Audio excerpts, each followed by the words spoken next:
Welcome back to BR Football's breakdown of every Easter egg and reference in the Champions Season 7. We're finishing off this season with the finale, Episode 4. Let's get into it. What happens when 800 of the world's most elite footballers and their managers live together under one roof? Players stop being polite and start getting real. This is The Champions. Don't worry, everything is going according to my 5-phase plan. Phase 3 was getting humiliated by City in the title race. Phase 4 is getting humiliated by Bayern in the knockouts next year. Do I prefer playing for Chelsea or the U.S. men's national team? The national team. Because even though our coach was blackmailed by Gio's parents, fired, and then re-interviewed for the job, that's less sloppy than Chelsea. Some people think I was in the wrong for my rant on the way out of Tottenham, but did I lie? At this rate, we'll be in the Champions League in no time. Yeah, definitely. What is the Champions League? You know, Ryan, I really don't know. So first up, the Champions intro is back to normal. Thank God Kylian Mbappe didn't get his way with that next-gen title sequence.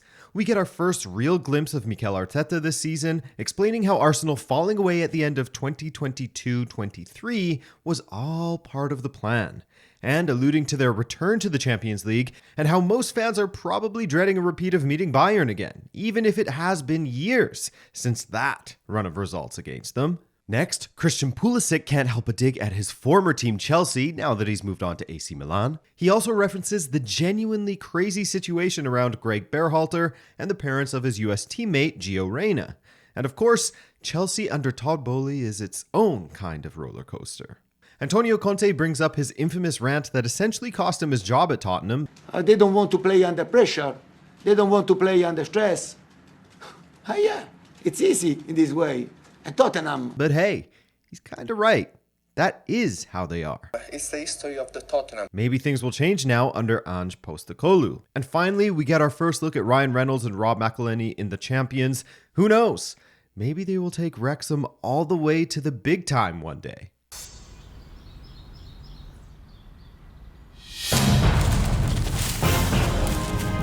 Look, the Champions Mansion. We made it.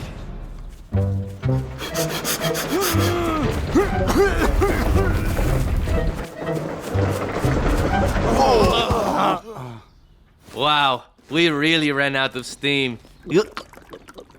And finally, we get our first look at Arsenal now they're back in the Champions League. Bukayo Saka has a Pride of Hale End badge as Arsenal's academy hero in the team, and Martin Odegaard has a teacher's pet badge because, well, he's the captain and he definitely seems like that kind of nice, clean-cut guy. Next, we see William Saliba effortlessly pulling an Arsenal cannon, just like his smooth, effortless style of play, while Rob Holding struggles to emulate his centre-back teammate, a reference to how Arsenal's form kind of fell apart once Holding replaced Saliba in the team, after Saliba was sidelined through injury towards the end of the season. And on that note, the Gunners run out of steam right as they get to the finish line. Odegaard drinking bottled-it water just hammers that home. Maybe next year, guys.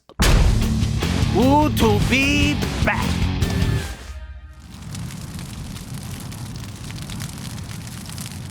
Ha!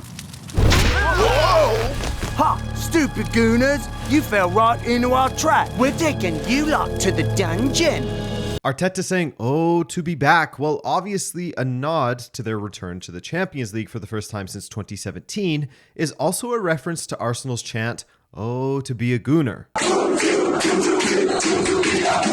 But kind of like UEFA, the way things are going with the attempted Super League and the new Champions League format being implemented from next season, yeah, it's going to be very different.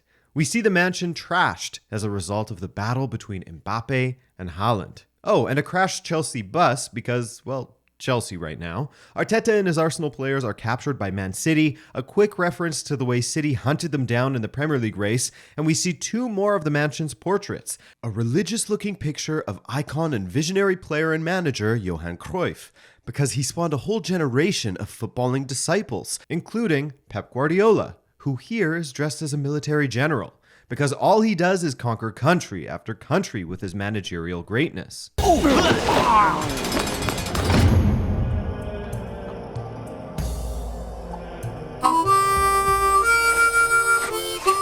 Wow, £1 billion get you put in us dungeon, oh? Come on, Arsenal, huddle! Okay, we trained for this. Remember, Edison invented the light bulb. Today, I want to see a team that...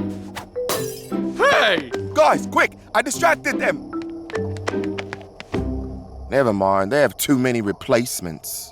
In the dungeon, we see Man City haven't just locked up Arsenal, they also have Manchester United and Liverpool locked up, a reference to how they've beaten all these teams to trophies in the last couple of seasons.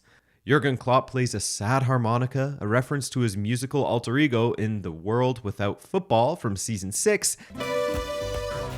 Jurgen Klopp? Oh, you know me? You must have one of my albums. And Aaron Ramsdale's comment about City spending $1 billion on their dungeon is a reference to the huge amounts of cash City have spent under Pep Guardiola in their bid to finally win the Champions League.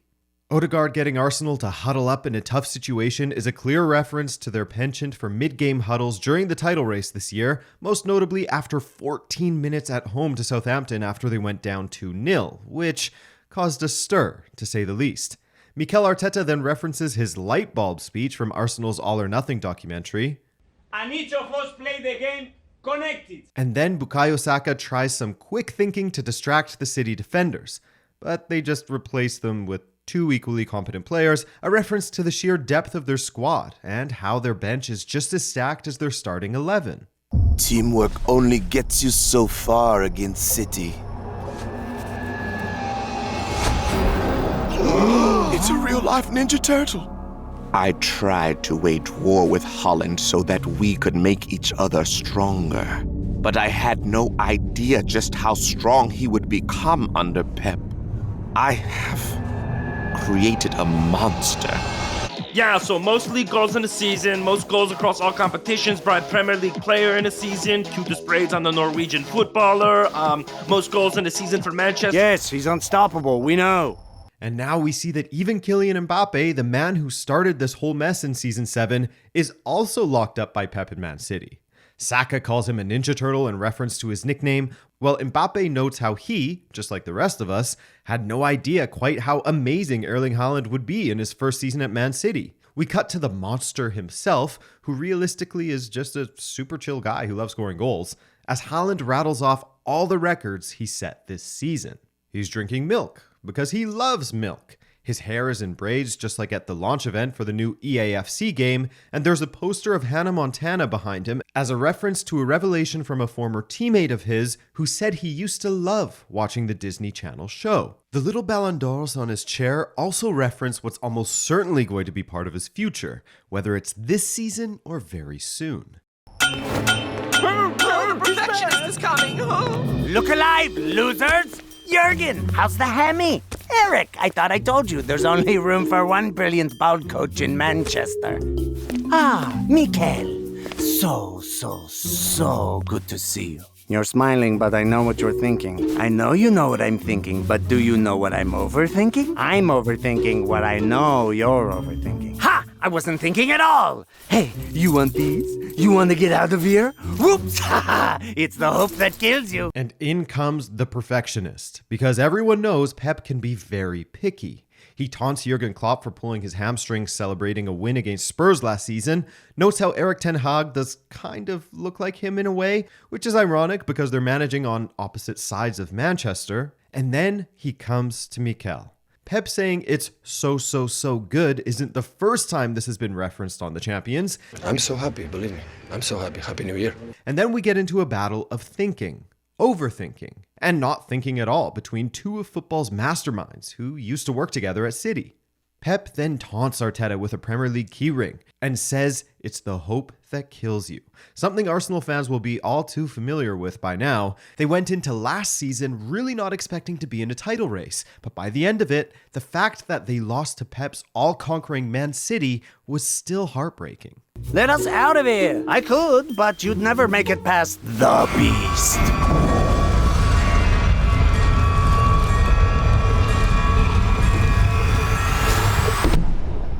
Kevin.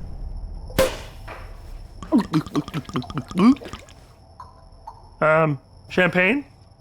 So the Beast is just Kevin, But we shouldn't laugh, because everyone knows what KDB can do on the pitch, and it's pretty fair to call him a beast with the ball at his feet. Then we see Erling Haaland pop a bottle of Braut champagne, rather than the usual name Brut, a reference to Haaland's middle name. Oh, hi Killian. Hello, Erling. So, how's that whole rivalry thing going for you? Well, I must admit, you made me see the importance of having a good team behind you.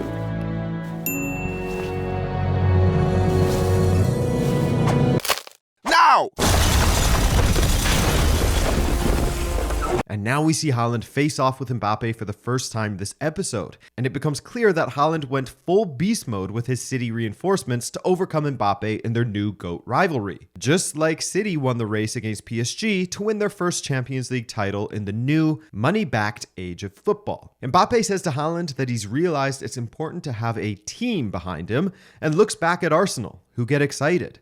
Kind of like Arsenal fans at the moment who have a tiny piece of hope that they might sign Mbappe, per some reports in the media. But no, it's all a ruse, and he calls upon a bulldozer wearing the crown of Real Madrid. Look out, they're loaded! Here's the deal. The transfer window is open and I will buy every player here if it makes me the GOAT. Please, these are all I have.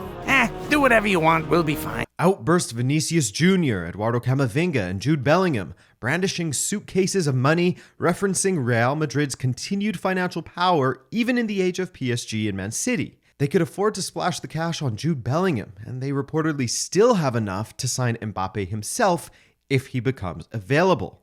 Arteta shrinks in fear at the thought of losing some of his beloved Arsenal players from the squad he's built so meticulously, while Pep isn't bothered. Their squad is so stacked, they can afford to move on some players, shown by the way he's done so in the past, moving on Vincent Kompany, David Silva, Sergio Aguero, Raheem Sterling, and more recently, Ilkay Gundogan, and still found success. I finally understand, Erling. It's not about me and you. It's about the team. And I will be the greatest team that ever lived.